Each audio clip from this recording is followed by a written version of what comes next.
Today, we're honored to bring you an exclusive interview with none other than Garfield Bright of the legendary R&B group Shy, the voices behind timeless hits that defined a generation. From the journey of creating classics to his ongoing impact in music and beyond, this is a conversation you don't want to miss.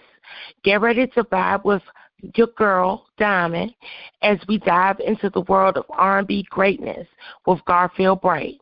Let's make it legendary, Dyme Squad. All right, Garfield. Let's start at the beginning. What was it like being a student at Howard University and seeing Shy come together? Was there a moment where you thought this is going to be something big? Yeah, well, being at Howard during that time period in the first place was just like an incredible experience. It was the late 80s during the golden era of hip-hop. All of your favorite hip-hop artists that people copy off of to this day were coming out during that time. The Rakims, KRS-One, Big Daddy Kane, so forth, Queen Latifah. And a lot of people at Howard University were very musically inclined. And I kind of felt like, we never shy when we came together. We didn't do a whole lot of shows. We only did one huge talent show that we were, and that's when I got with the group in preparation for that show. And we practiced for like 6 weeks in the Fine Arts Building. And we had this song, If I Would Fall in Love, but during that talent show, we did all these Boys to Men songs. And we ran out of songs, and they wanted an encore. And so on that stage, when we came out to do the encore, we decided to do If I Would Fall in Love, which was our practice song. And people loved it. People started singing the chorus. Like on the second time the chorus came around after they heard it, everybody acted like they knew the song. They were singing it back to us like, dang. So when the curtains closed, right there is when we said, hey, y'all trying to get a record deal? And so I would say at that moment is when we knew something special was happening with that song. Like people, like we could really probably do something and blow up. And we had just heard about Jodeci blowing up maybe like a few months earlier. They just went to New York and just went to a record label's office and got a deal. And we was like, man, we could do that, But our song, people kept falling in love with our little practice song as we saw it back then, and we were like, yo, I think we can get a deal off of this, So, yeah, we kind of felt like it was something special, and Howard just in and of itself was special, but Shy coming together at Howard with that song, validated by a Howard crowd, which was rough. They like to boo people and stuff like that, but they gave us love. We felt like, yo, you know what? I think we can make this happen.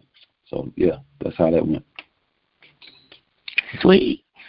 The name Shy is so unique and meaningful. Can you share more about how the name came to be and how it reflects the group's journey? Oh, perfect question. Nice question. So 3 of the members of Shy are Alpha Phi Alpha fraternity members, except for myself. I'm not. And but they study Egyptology, and I studied Egyptology just independently on my own. Anyways, I was always curious. But one of the guys in the group, Mark Gay, they have this concept called a spesh, somebody that comes under you, that you might pledge, that you see yourself reflected in, that you give it like a pet name. And he named one of the members, this dude named Darius. He named him Shy because of the way he studied his attributes and how he moved. And he was like, you know what, you're destined to be something. And so Shy comes from the Egyptian book. Some people call it the Egyptian Book of the Dead, and some people, and the proper name for it is the Egyptian Book of Coming Forth by Day, is what it's really called. And within that book, I don't know if you've ever seen the weighing of the ceremony of the heart, the weighing of the heart, where they have those scales, and in one urn on the scale, it'll be a person's heart, and in the other urn, other part of the scale is a feather. And the concept is if your soul, when you're about to pass, if your soul in that urn is lighter than the feather, you get to pass through to eternity, to the doo-wop. And so at that ceremony, you'll see a figure standing right next to the scales, and that figure, his name is Shy. And he guides your destiny. All Egyptian concepts have a masculine and a feminine aspect to it. The masculine part is destiny in human form, which is what we took, which is Shy, S-H-A-I. And then the feminine concept that marries that is Reninette, which means basically fate in human form. And together, destiny and fate kind of like reflect the twin concepts of your future. Your future is made up of your destiny and your fate, a masculine and feminine concept. So we decided that we would take from Mark's tutelage, we took Shy for ourselves because we felt like the group was destined to become something really great. And, based on how things were just laying out for us. And so we felt like we were the personification of destiny, just like the god Shai in the Egyptian pantheon. And we took that name to be, who we were. And it was cool because it was a short name, kind of like how Silk's name is one syllable, quick to remember. And then Shai, even though we didn't intend it to be such, it kind of like a lot of people didn't know the meaning behind it. They just assumed that it meant like bashful, like these guys are shy, And so that kind of helped us too, because it kind of gave us a good guy kind of like feeling when people would see us. But really, and it became from college and Shy, the shy guy. But it really was steeped in a lot of meaning from Egyptology, which means that we felt like we were destined to become successful and destined to impact the world through our music. And so it had all those layers of meaning put on it. And we kind of, that took us places, for sure. That's sweet. That's an interesting story. I never knew that. Oh, thank you. Yep, that's a real story. You asked a good question. You've toured all over the world. What's been the most unforgettable performance of your career, and what made it so special? Oh, wow. We had a lot of those dope performances, but I would just say the dopest experience was when Bill Clinton got elected. I think his second time he got elected for his second inauguration. Every president seems to have this big, huge concert on the Washington Mall area. And the time when Bill Clinton got elected, they had that same big old huge performance. And the people like Quincy Jones, Ray Charles, Michael Jackson, Diana Ross, all these big artists were there, like Shaka Khan, Patti LaBelle, like all of the icons, Ashford and Simpson and Luther and Take Six, all the people we looked up to were there. And for some reason, we were there, but the only reason we were there is because Bill Clinton's daughter, Chelsea Clinton, actually asked her dad, can Shy be a part of this event? And so because Chelsea Clinton, they reached out to us, and, and it was in D.C., which is where we came out, we came out of Howard, which is in D.C., so it was kind of apropos. But we were allowed to come there, and the thing is, the final performance of that event was always that song, We Are the World. And that's why all those big greats were there, because they were going to sing We Are the Stevie Wonder, everybody. And so we had to rehearse maybe like 4 or 5 hours every day for a week with these guys, these legends. And we were just starting out. And we were the only like youngins in the crew. Everybody else were these established, old school, like legends. And here come Shy up there. And we had to stand in this big circle every day. And Diana Ross used to always come like stand next to us, you know what I mean?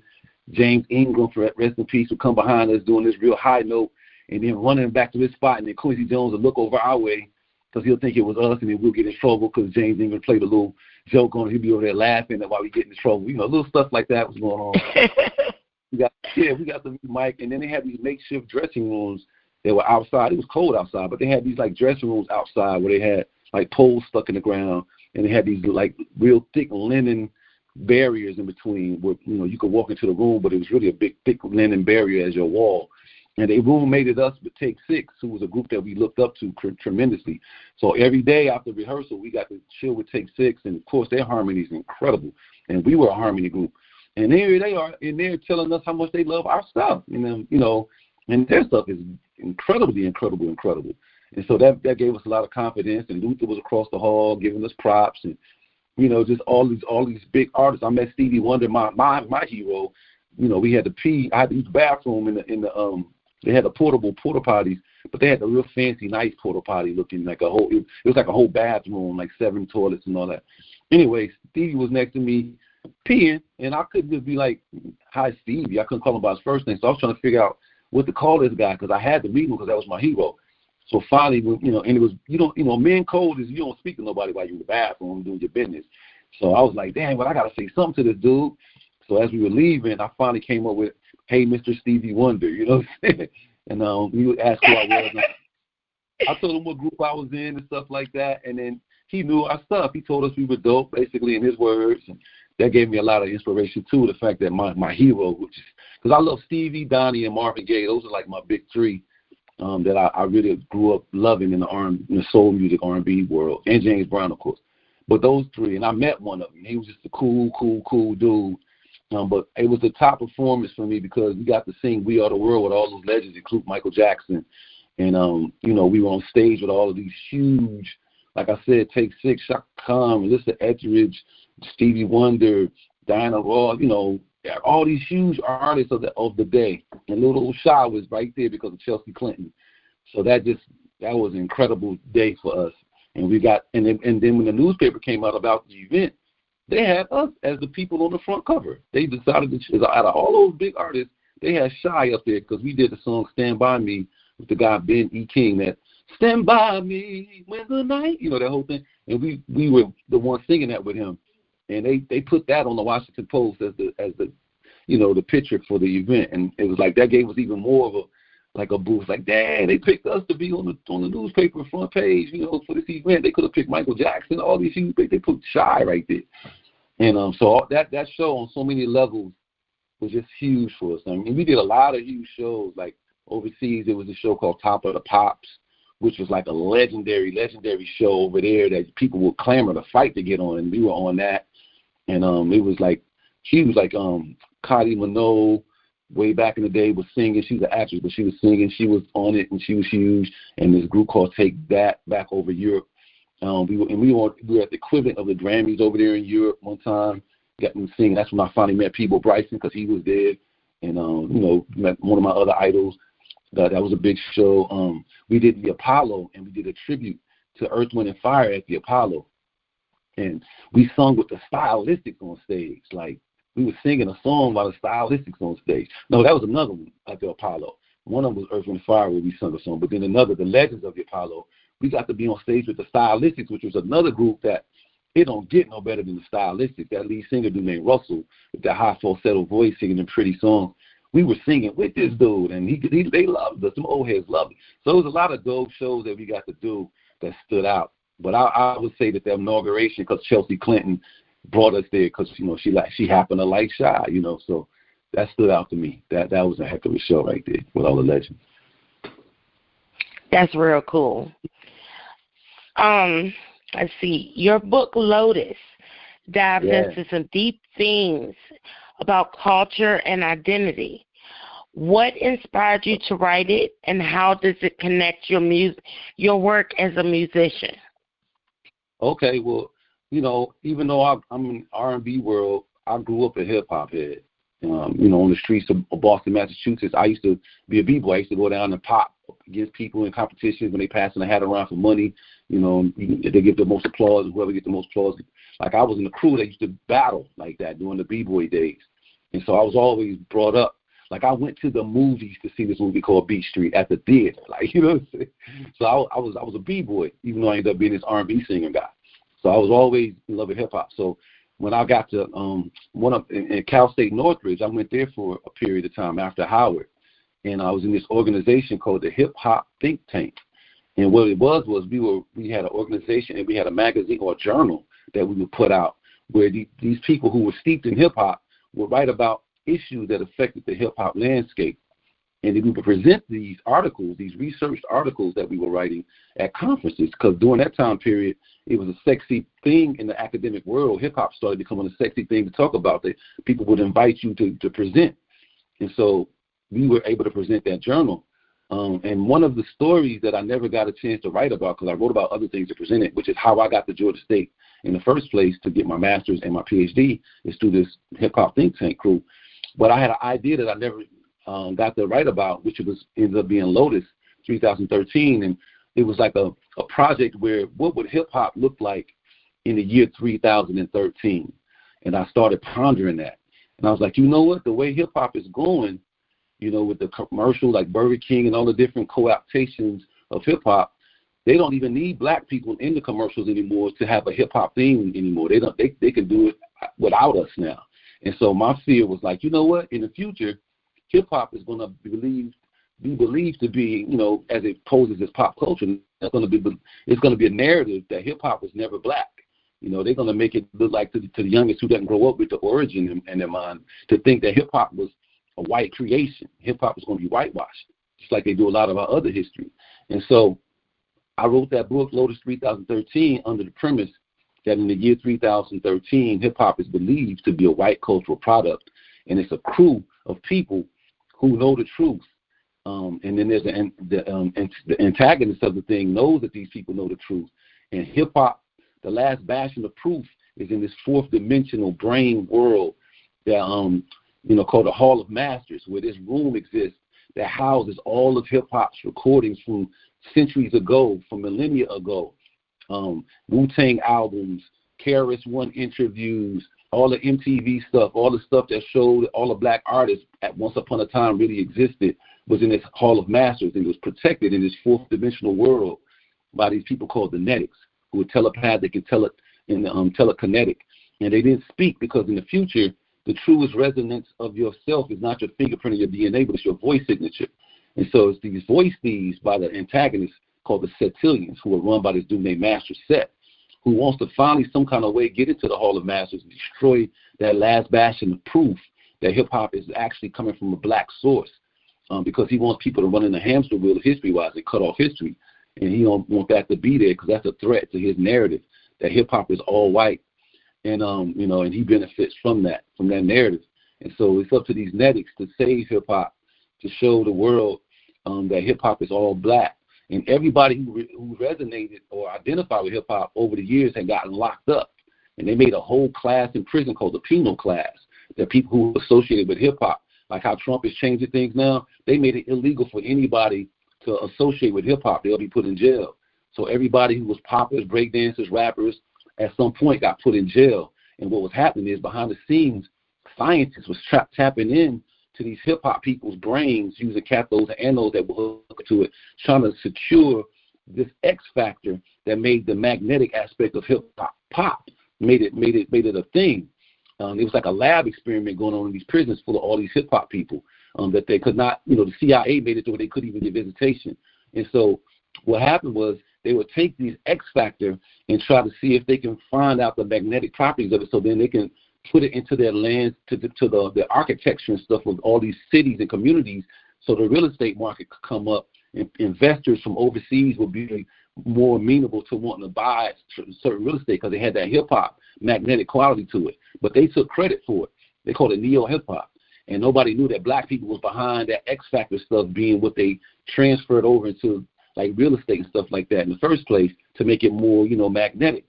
And so they were using these black people, and the only people that can make it change the narrative and expose what was really going on was these Netics. These Netics were people who were, they were all black. They lived about 400 years old. They were like almost like demigods. They lived underground in New York because New York had been long ago underwater from an explosion.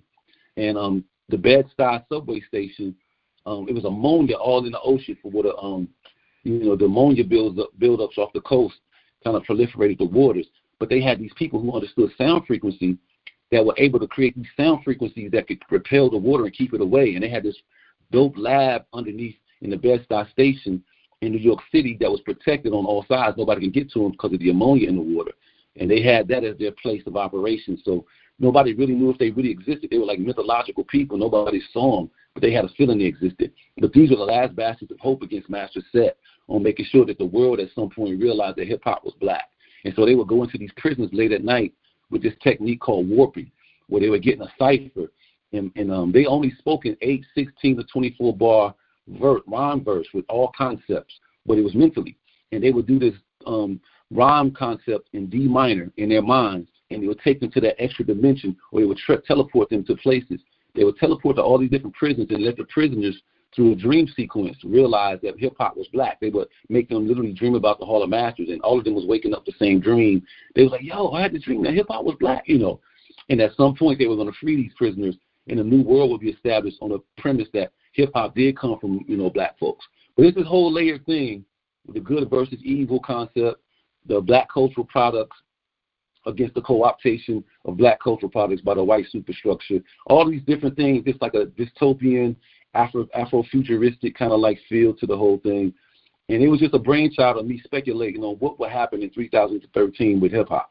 And it ended up being the Lotus, 2013. The dude Lotus is this Asian and black master of just on all kind of levels. He's like a samurai, but he's a black dude. He got kente cloth. And his mom was Asian, his dad was African. But the oldest school Asian people are African. And so he was dark, jet black with some slanty eyes and straight black hair.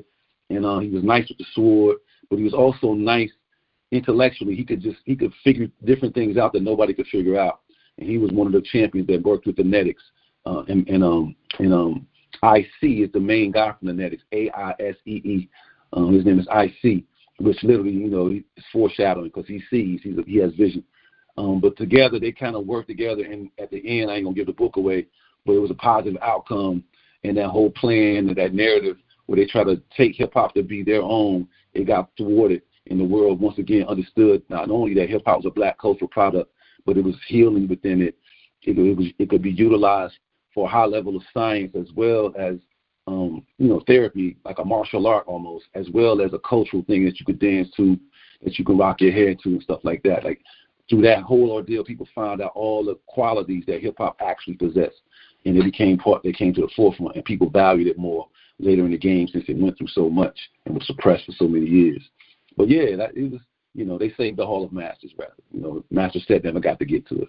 But yeah, that's what that was, and for me as a hip-hop head, it was just something that I would want to see happen, that hip-hop gets valued for its worth on higher levels, which is, at some point, and that's why the conscious rap, back in the day kind of got knocked out the box, because they knew that hip-hop, through the power of the spoken word and the conviction behind it and people's lived experiences, was powerful, and that could, like, drop bombs and put seeds in people's heads where they would become something. Like, think about my era. We was dancing to Rakim and KRS-One. Like, that was our party music, where people talking about, with knowledge of self, there's nothing I can't solve. In 360 degrees, I evolve. It's actual fact. It's not an act. It's an improving the deed, so I proceed to make the crowd keep moving. Like, we was partying to that kind of thought process and Public Enemy, and that was our party music, you know what I mean? So we was conscious in the name of just partying. So they knew that they had to kind of take that out the game and then put a whole bunch of stuff in the game where people was killing. The gangster rap came into effect, and ain't nothing wrong with that if it's balanced. Like, if you got that plus the balance, then ain't nothing wrong with that, because that's real life in stereo, right? But when that thing is the only projection of black life, then black people start subscribing to a mentality where that's what you got to be, period. It ain't no balance to it. And so that's what the problem was. It was black culture in mono instead of stereo, and that kind of affected the pattern and the trajectory of what you have now in the name of hip hop, with a lot of just how drill is just a dominant part of hip hop, where it's not you got brothers killing brothers at a young age and as a rites of passage, like people feeling like that's what you got to be hip hop, but that's not true. That's just the byproduct, collateral damage of the trajectory that hip hop took because of the imbalance of where hip hop was, because the executives wiped that out because of the positive impact that Public Enemy and Rakim and people like that was having on the black culture. So I had to write a book that showcased all that stuff. And so yeah, that's me. That's how I am. It resonates musically because, like I said, I came up R&B. 90s R&B was paralleled by 90s and 80s, late 80s hip hop, and both of those was the golden era at the same time. The golden era of R&B was like the Silk, Shy, Jodeci Boys, and all those, SWV, at the same time as, the Wu-Tang, Black Moon, all the different, the Chronic with Snoop, and all that stuff was happening at the same time. It was two golden eras going on. And so, as a person who came from that, I had to contribute something that was going to let that live and show what the potential could have possibly been if they hadn't got messed with. And that's where Lotus really came from. That's very creative. Very creative. I suggest people, go check it out, because I talked a lot about it, but it's a lot more to it, man. You just got to check it out. It's crazy. It came out of my imagination. I still look at it like, damn, that's crazy. Excuse me. Okay, being a part of the legendary group Shy is incredible, but you're also a family man. How do you balance the demands of music and touring with the role as a husband and father? Man, that was just something, you navigate what your reality presents. And so, like I grew up seeing both of my parents, together and showing me mad love. So I had a model of what that could look like. And, I value, my relationship. And at the same time, I also knew where the paycheck was coming from, so to speak, because we don't get paid in check form as an artist. You do these shows, you get cash, but our royalties come, in checks back in the day. You used to have to wait for those checks, boy. Wow, but now it's different. But now you just navigate what your reality is, and so as a young man coming straight out of college, you're learning how to become a young man, but you're also learning what's important, and you're looking for things to be stable. Certain things in your life that are stable, you value those because your life is such a whirlwind because of the industry, especially when a platinum type of artist and you're getting flown around the world and everywhere, people pulling at you. It's so much uncertainty and so much craziness. And how the industry is already crazy to begin with. All these crazy people, they got all these ulterior motives. Things that are stable and pure in your life, you kind of tend to want to make sure those are good, which is your family and stuff like that. So that kept me grounded. I was already grounded in the first place because in my mind I was already just Garfield before the music industry, at Howard. So the music industry didn't, and I never grew up trying to be a singer or nothing like that. So when I got into the game, it wasn't like I changed all of a sudden to something like that to fit what the game was. I realized it was like I was in a bonus round of the video game, and I knew at some point this thing might end, but I'm still going to be me regardless. So I was already just kind of like a level-headed kind of brother who was already saw himself as somebody before the industry. Like the industry didn't make me to me. And so that allowed me, too, to kind of just stay kind of cool, somebody that goes to Howard that was already in the educational kind of trajectory. Like I have a PhD, that was my scope in my mind. I'm a be an educator, I'm an intellectual that just happened to be in the singing group that's going around the world. So the world will know me as Garfield from Shy. But me knowing me, I got all this other stuff that I know I have within me to fulfill that's my potential. So I always stay kind of grounded because of that. I didn't become Hollywood, so to speak. So a lot of the stuff that a lot of people fell into in that world, I never fell into a lot of those traps because that just wasn't me. And if I wasn't at all the wild parties and all that, I was in the lab making music or up the street shooting ball with my homies, and that kind of thing. Or we was on tour. When I was at home off tour, I went to the grocery store, came home, made music. Went to the grocery store, came home, went back out to shoot some ball. And the only time I really went somewhere was like maybe a Tribe Called Quest or somebody was performing at a club. Oh, I got to go see Tribe. I got to go see Nas rock. But other than that, I'm not the dude. I don't really like being around a lot of people. So I wasn't a dude to be all out and doing all that. That wasn't my speed anyway. I didn't need to be seen. I got enough of that when I was on stage, so I didn't need that in my regular life. So I was just kind of a homebody. So it really wasn't that hard for me in a lot of ways because I didn't really put myself in a lot of positions because I didn't really need that attention. Like, I got attention my whole life for different things, so I wasn't an attention seeker in those ways. I didn't really need that. Like I had my mother and father loved up on me. I had a healthy self-image, so I didn't need, it wasn't a hole in my soul that needed people to validate me and to go looking for it. So thank God for that. So I was able to just chill at the crib and enjoy wifey when I got off the road, my little kid at the time. And then it's time to go make some more money. Okay, I'll see you in a little while. I'm back on the road, you know what I mean? So, I juggled it because it was just, you did what come naturally. Whoever you are before the industry going to bring that out in you times 50. So I just happened to be a somebody before the industry hit me, and I became even more of that somebody in the industry, But, I just never was like of it. I was in the industry, but not really of it. Like, I didn't throw names around or who I know and all, like I was just chill. I knew a lot of people, but it was cool. They were just people to me. I'm just a person to me, like, you know what I mean? And so I was grounded already. I didn't really let that go to my head, I don't think. But a lot of people lose themselves in the industry, man. They do a lot of wild stuff, and there's a lot of wild things to get into and a lot of wild people to get you into them things, to do things to you that you ain't even looking for until it's too late. So thank God I was free of all of that. You know what I mean? I was a simple kind of dude. That's good. Shy has such a timeless sound. What do you think it is about your music that continues to resonate with fans decades later? I think the fact that we did like our songs weren't really gimmicky or anything like that, and the subject matter was like kind of pure. It talked about different angles of love, but it wasn't trendy kind of like stuff. We didn't talk about sex really overtly, like bending somebody over and we would just really, you know, if I ever fall in love again, a lady will be a friend. Like real pure concepts. Baby, I'm yours if you want me. Baby, I'm yours if you need me. Loving you forever. If you want, you know, just real quality, cool concepts. And then our sound, you know, with the harmonies, like we had a talent for creating 4-part and 3-part harmony.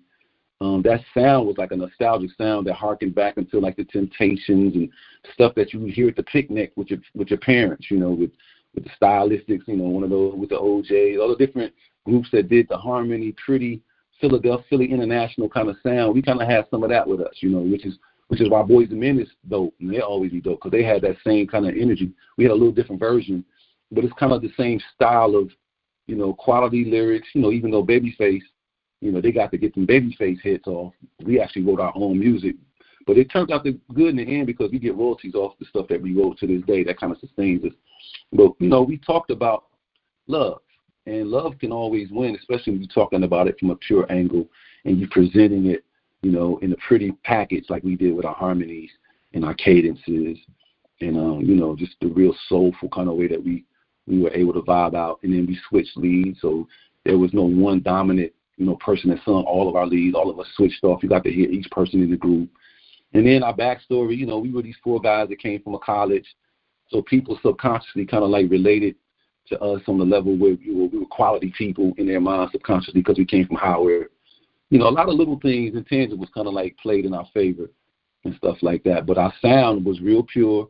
We literally could sing pretty good. You know, we had nice harmonies, soothing. We had a smooth sound, and it wasn't real gimmicky. It was something that stood the test of time. So to this day, youngins, when they hear it, you know, people that are in their teens and late 20s and early 30s and late 40s, you know, all of those people that be at our concerts and perform because their mama was playing it when she was cleaning up on Sundays and they liked it, so they want to hear it. You know, it kind of transferred down the line. So I think it was that. I think we just had a cool way of approaching music that wasn't too gimmicky, and it was quality. It was some quality stuff that we made, and we represented it, you know, well.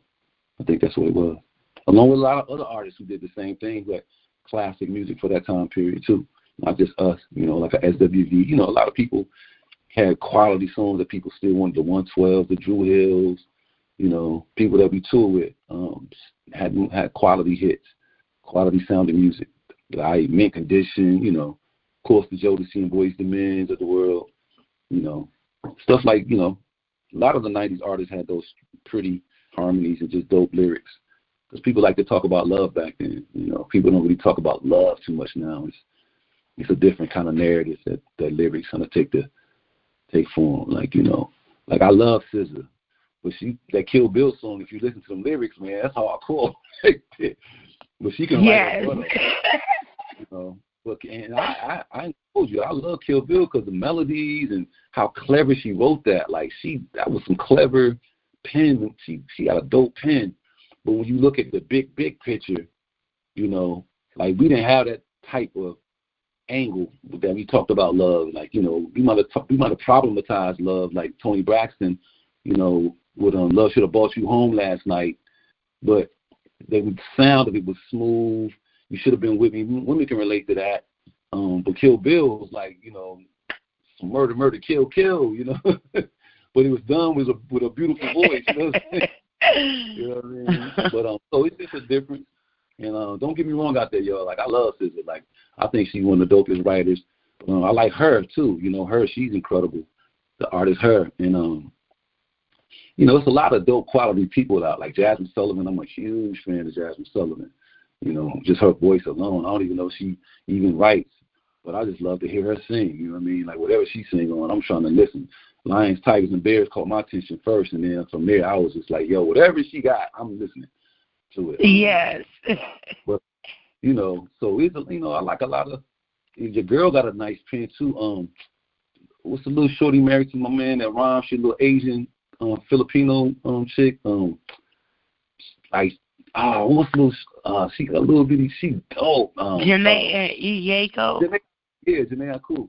Like she's incredible to me too as a writer and arranger. Like how she she's ill. Like a matter of fact, I swear if I was a promoter or some kind of label guy, I would some kind of way create a situation where her and Sade can get together and she could be like the Sade 2.0. Because to me, if Sade was one of the great.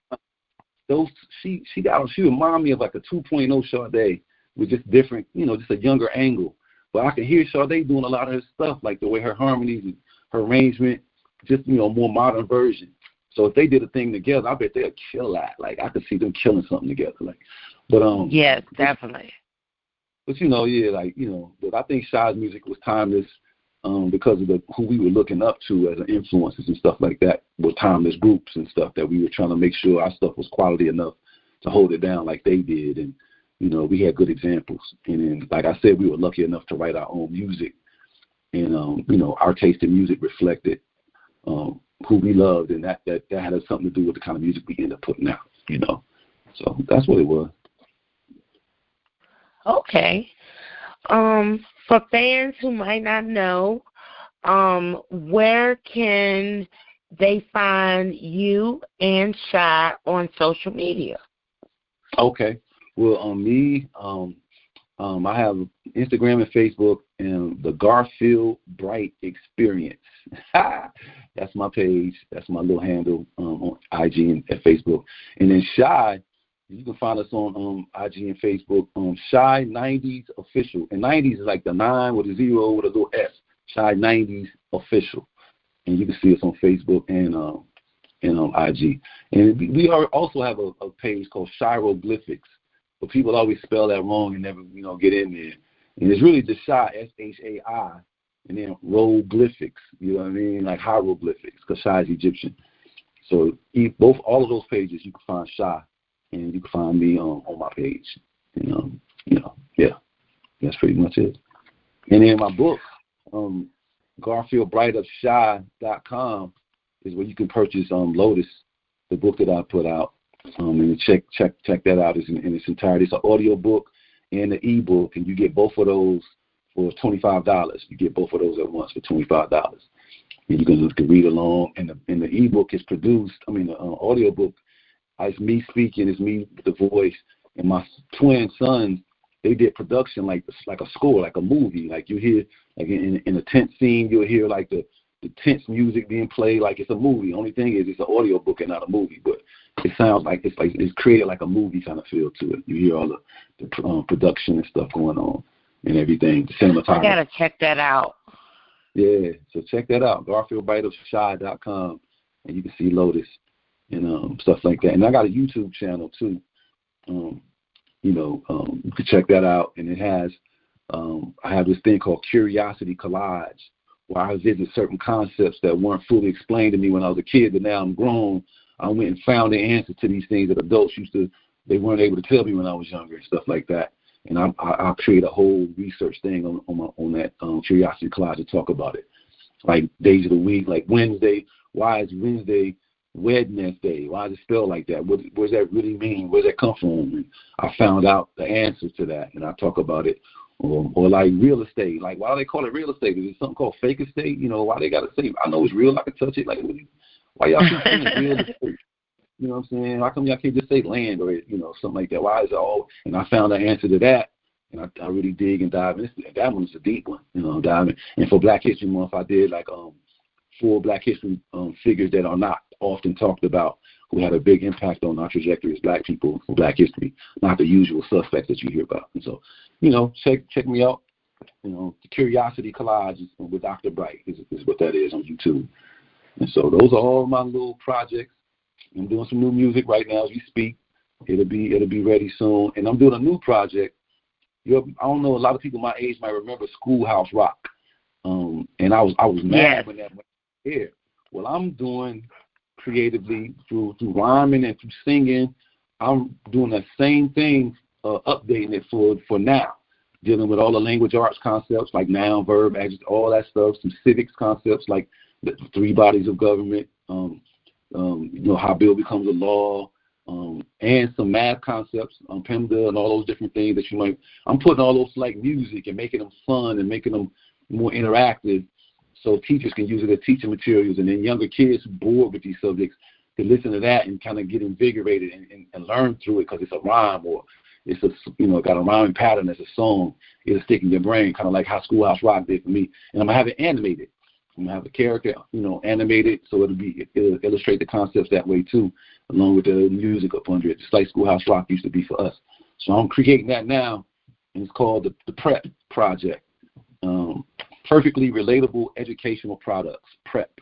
The PrEP project is what I'm doing. So I'm look out for that coming soon. It'll be featured on YouTube, and I'll play a couple of them, and then I'll have them on the app that you got to get the app to play all of them. But a couple of them will be on the YouTube thing, and you'll be able to see how I'm getting down with the cartoon, with the animation and stuff like that. And then you'll see how it is, and then you'll be able to get it for yourself, for your young kids, for your nephew, your niece, or a teacher that you might know who struggling to teach certain kids who getting bored. They can put that on and learn the concepts, whatever, all of that. So I'm doing that because, I do have a PhD in educational policy studies. I'm Dr. Bright. So those are the kind of things I merge. I merge my entertainment with my academic, acumen, so to speak, and then I'm coming out with some things to benefit the culture. So look out for all that. Okay, great. It's been such an honor talking to you tonight. I can't wait for this to release so that everyone can hear our great interview. Thank you. You're welcome. I appreciate you. And keep doing your thing over there. I see all your little interviews and little, on the gram, popping up and stuff like that. I see your little advertisements and all that kind of stuff. So yeah, keep doing your. Thank you. Word up. And I'll support those too. I'll make sure I like them all. Make a comment or two. Thank you. No doubt. Thanks for tuning in to this legendary conversation with Garfield Bright of Shy. Don't forget to subscribe and tap the bell to set your notifications so you never miss out on more exclusive interviews and features. Stay legendary, Dyme Squad.